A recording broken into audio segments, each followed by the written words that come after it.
The awakening of the noble disciples in the time of the Buddha.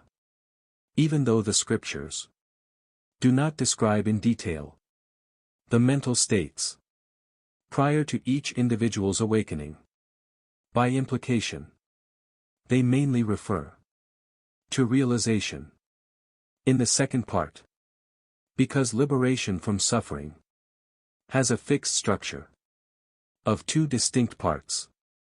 The first part is liberation from the physical body through the formless attainments. This is the domain of liberation of mind, Cittovimutti, and it is the level of the non-returner, Anagami. The second part is liberation from the mental body through the noble path. This is the domain of liberation by wisdom, Panavimutti, and it is the level of the arahant.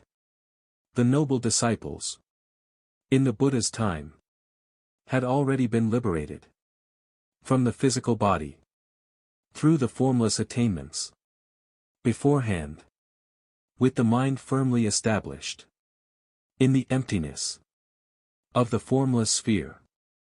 They were later able to be liberated from the mental body through the noble path. However, there are only a few individuals for whom the scriptures clearly describe liberation in the first part. One of them is Venerable Bhikkhuna.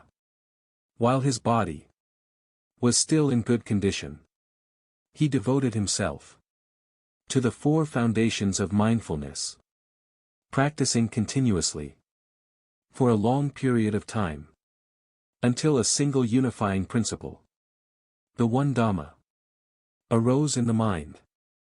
As a result, the five lower fetters became weakened, and his mind attained the level of the once returner, Sakadagami. Later, near the end of his life, Venerable Bhikkhuna fell gravely ill, but upon hearing the Dhamma directly from the Buddha, he attained liberation in the first part, completely destroying the five lower fetters. His mind became firmly established in the level of the non-returner. Before his passing, after his death, the complexion of Venerable Bhikkhuna appeared brighter than that of ordinary people.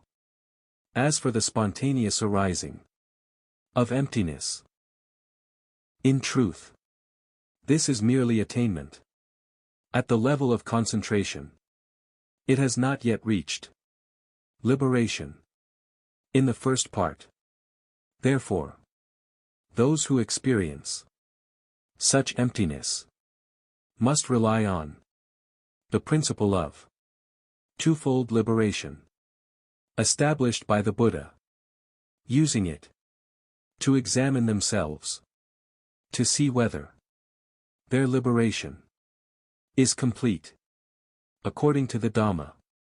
If it is not yet complete, it must be fulfilled by allowing the one Dhamma to arise at a certain level first.